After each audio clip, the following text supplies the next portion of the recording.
Let's make a meatloaf.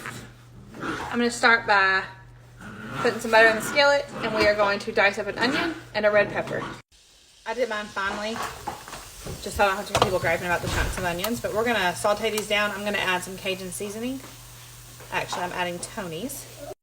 I'm about to get my meat mixture ready. I didn't buy breadcrumbs, so I'm just gonna break up about 3 slices of bread, and I'm gonna put some onion powder and garlic powder in here, and then I'm just gonna process it, make my own breadcrumbs. You're gonna make sure you season this with Tony's. And I'm also going to add a little bit of Tony's to my breadcrumb mixture.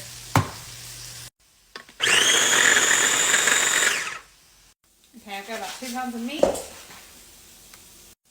We're going to add 2 eggs. I'm going to go ahead and measure these breadcrumbs for you just so you know in case you use breadcrumbs. So we'll use a cup. Okay, so I did about 1.25 cups, so I'm going to use all that. I think that was 4 pieces of bread. We're going to season this with some garlic sauce, some onion powder, some garlic powder, and some Tony's. Add your sauteed onions and peppers in there. You can use any color pepper. I just use red because that's what I bought. So we're gonna add that in here. We're gonna add 1/2 cup of milk and just a good squeeze of ketchup. And then for the fun part, you're just gonna get in there with your hands and mix it all up.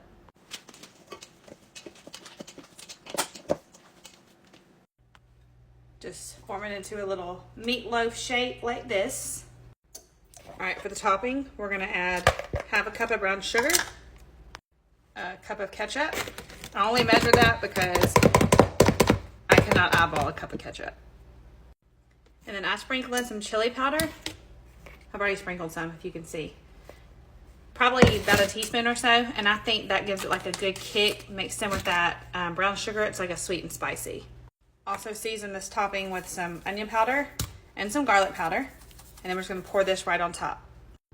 Here's what it looks like. I'm gonna put it in the oven at 375 for about an hour. At 30 minutes, I'm gonna take it out and put a can of Campbell's tomato soup around the sides. Here we are. Y'all, this is delicious. If you haven't made it this way, you've got to try it. So good.